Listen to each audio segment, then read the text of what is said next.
یه جوان تهران من میگفت دیوونه شده بود، دیوونه شده بود، خدا شاهده، مثل تخمه رو ماهیتابه که برشتش اینجوری بود میلرزید. من دستشو گرفته بودم، گریه میکرد، میخواست بمیره. چته؟ گفت آجی من یه خوابی دیدم. گفت چند شب پیش خواب دیدم صدا آیفون خونمون بلند شد، گوشی رو برداشتم، رو صفحه آیفون منزلمون یه سید روحانی جوانی دیدم، خیلی خوشگل بود، نورانی بود. گفتم بفرمایید.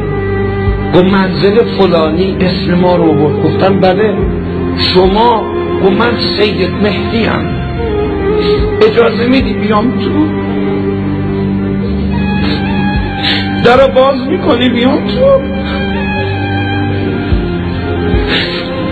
میگه یه وقت تو عالم رویا دیدم ماهواره است، آسوره، چیزای دیگه است. گفتم وای با این بحث امام زمان.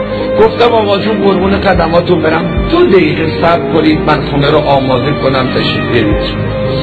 گوشی رو گذاشتم و خونه رو هرچی دستم بود که میدونستم مهدی پسند نیست، همه رو جمع کردم ریختم توی انباری تو زیر زمین جایی، دویدم دم در خونه، دیدم آقا نیست، از کوچه ما داره میره بیرون، آماده باشید.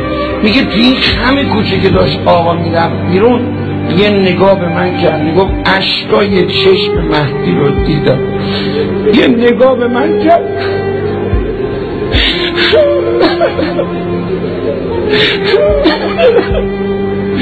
گفت خدایا در خونه تک تکشو زدم، یه نفر منو رام نداد.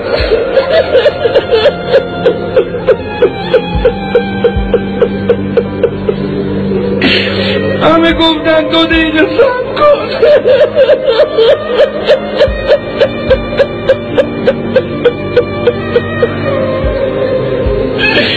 کسی منو رام نداد.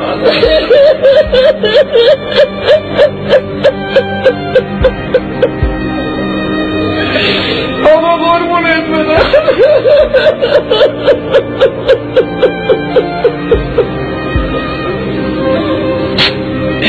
ای آقای بیکس، ای آقای تنها، رو کدومای ما میتونه؟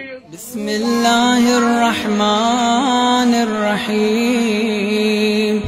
اللهم صل على محمد و آل محمد. اللهم كن لوليك حجة ابن الحسن صلواتك عليه وعلى آبائه في هذه الساعة وفي كل ساعة وليا وحافظا وقائدا وناصرا ودليلا وعينا حتى تسكنه أرضك طوعا وتمتعه فيها طويلا.